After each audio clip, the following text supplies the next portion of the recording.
It's prediction time. Part 2 is just around the corner, and this time I'll actually be able to put out my predictions because it's not going to leak, right? But there's a lot of things in the air, and with the recent reveal announcement, it says there's going to be big news right at the start. And I think that changes a lot for a lot of people's predictions, but we'll have to see. But the question for you guys in the comment section, what are you predicting for this reveal? Let's get into this. Now, I actually don't know the best way to go about making this video, so I'm kind of gonna just splurge out all of my thoughts, and then I'll give you a cleanup of it later on, as if I was to plan out everything, the explanation after the fact might not make as much sense for how I got to that conclusion. So I'm gonna give you a preview of what happens inside my mind when I'm thinking of what is most likely for the part 2 of the 7th anniversary. So based on all the things that we've got so far, I immediately go and look at the 4th anniversary and the 5th anniversary. The 4th anniversary because we got MUI Goku in part 1, and the last time that happened was in the 4th anniversary. And the 5th anniversary because they decided to revive MVP 17 and Gold Frieza, both of them getting platinum equipments, and earlier to that year we also got Rev UI, and he also just Zenkai'd recently. So it's looking very similar to the 5th anniversary more than the 4th anniversary. Now I think we should just lean more to the 5th anniversary, even though both of those celebrations only had one Legends Limited in part 1. But then we could dive in and talk about the format a little bit. So if we focus on the format, I would say the format is obviously most identical to the 6th anniversary, but you could also say it might look like the festival. If we look at the festival specifically, the recent one that passed, we got 2 Legends Limited.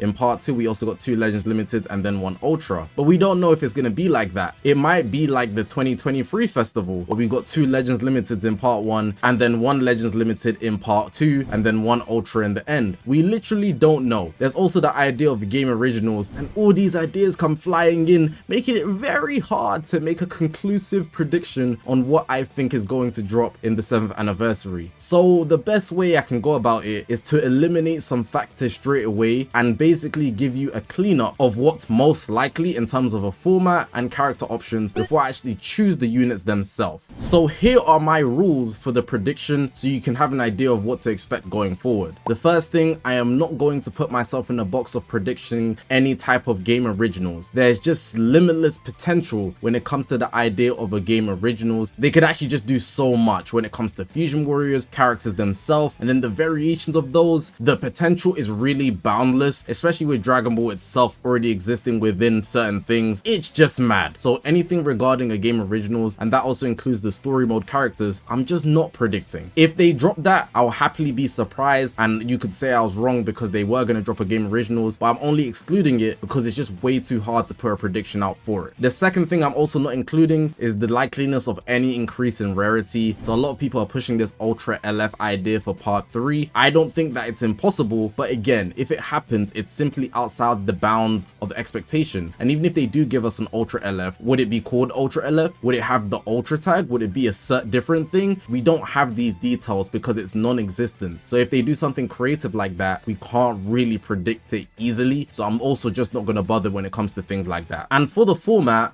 I've decided to pick from is going to be the 6th anniversary or the 2024 festival. Both of those fit my liking. In the max scenario, we might get 2 Ultras in addition to kind of exceed what we've got before, but so far based on how it's looking, we've had 2 Legends Limited, 1 sparking on both sides. It's looking similar to the recent celebrations we've had. Also given we pretty much haven't got any new mechanics so far, but that's outside of the format itself. They just haven't raised the bar in terms of the number of units they decided to drop, so I'm just going to assume they're not going to go out their way to increase the amount of units they're going to drop or decrease. So I'm just going to expect 2 more units in part 2 and then an Ultra in part 3, but here we're just focusing on part 2. So in short, 2 Legends Limiteds are up for pickings. And I'm also going to exclude the idea of any new mechanics that is just ridiculous. So a lot of people have this idea of giants, and I think there's only like 1 or 2 picks for giants, or maybe Goma or Cell Max because of the Cell Max Beast Gohan animation. I also just find it hard to believe that they drop a Cell Max that's playable right as soon as they drop the animation in the summons. I think it's more likely that it's just going to be an in-event thing. I think they also mentioned there's going to be an upcoming event. So I'm just going to leave it at that in terms of a, you know, new unit. Giants I'm not including. We're going to keep it regular. 2 Legends Limited is what I'm expecting. Let's actually get into my thought process now. So I think it would be better to specifically hone in on the 2024 festival as an example, because in the part 1, they also dropped 2 transforming Legends Limited that fit from the exact same arc. That's exactly the same template where we have MUI Goku and SSBE Vegeta, both transforming units, same arc. Vegito Blue and Goku Black Rose, both transforming units, same arc. But the difference between them is that Vegito Blue and Goku Black are more of opposing forces versus MUI Goku and SSBE Vegeta, they are allied in a way. So I thought of the idea of mix and matching to make part 2 fit similar to part 1. If we look at the 2024 festival, in part 2 we got 2 more Gokus, a Super Saiyan 2, Super Saiyan 3 Goku, and a Daima unit. Now the Daima unit is the unit that's kind of throwing me, because it makes me think they're going to drop another Daima unit in the part 2 of this anniversary. But I don't know if they should do that for their quote-unquote biggest year. I think what's more likely is that they slide in a movies unit, which is typical for every celebration. In that same celebration as well, we also got Beast Gohan as the Ultra, who was the movies unit, and you can go through pretty much every celebration we get a movies unit. So one thing that's guaranteed is a movies unit, and I don't know if I want to pick the position for the movies unit in part 2 or part 3. But right now I'm leaning more towards part 2, especially with all the Legends Limited Super Gogeta hype. But hang with me. So if we just do a head count in comparison to the festival, we'd be missing an antagonist here, and we also need another Goku. You could also say we need another Fusion Warrior based on what we have in the 2024 festival and what we don't have currently. But I think even comparing it doesn't make sense because Vegeta is already an outlier. So even if you tried to make a correlation, there's nothing that really makes sense to make it stick. So you'd have to just make up your own theme for the most part. And I think the easiest way to make the anniversary bang would be to stick to one theme and drop 2 units from that theme. So if they went the movies route, I could easily see them dropping a Legends Limited Super Gogeta, a Super Saiyan 2 Gohan from the BoJack movie, and then for an antagonist potentially, we could have DBS Super Broly. And if they really wanted to, they could drop a Legends Limited Goma. But again, I don't think they'd do more Daima considering we just came out of a Daima campaign. So I'm leaving that out the way. If you also want to further speculate the idea of 2 Ultras, DBS Broly could also be an Ultra. And because of that, he wouldn't be a Legends Limited. So it makes it even harder. There's also some people who feel like the Cell Saga didn't get enough representation and we're overdue a new Super Saiyan 2 Gohan. Although, I'm not behind that. Anyways, the preview of my brain probably looks very scattered and inconclusive, which is why this has been hard for me, but I'm gonna give you what I think is the best option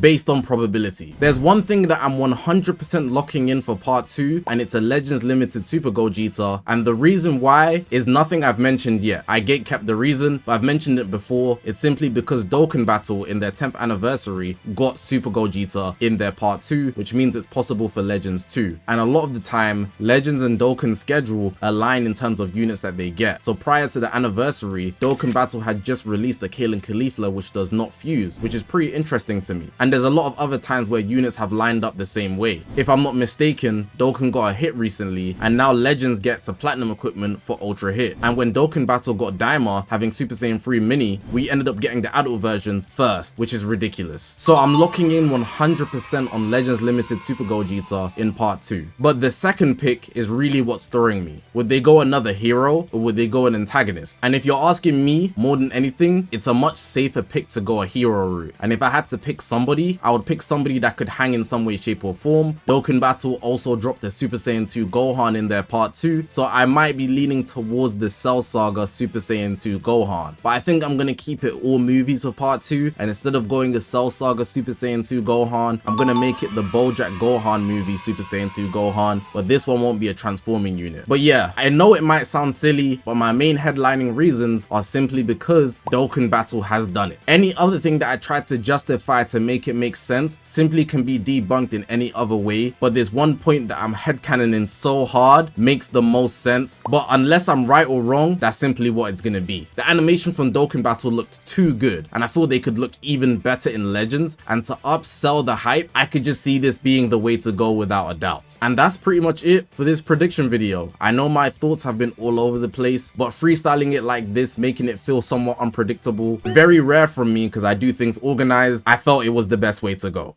But that's going to be the end of the video, man. I don't feel super confident in this prediction, but I'm completely locking in with this prediction. Super Gogeta and Bojack Super Saiyan 2 Gohan. Both of these guys for part 2 of the 7th anniversary. Hopefully you guys did enjoy this video. If you haven't already, make sure to press that subscribe button. We're on this grind to 200,000 subscribers. I appreciate you guys for watching the video, man. My name's Zakashi, guys, and I'll see you guys in the next one, man.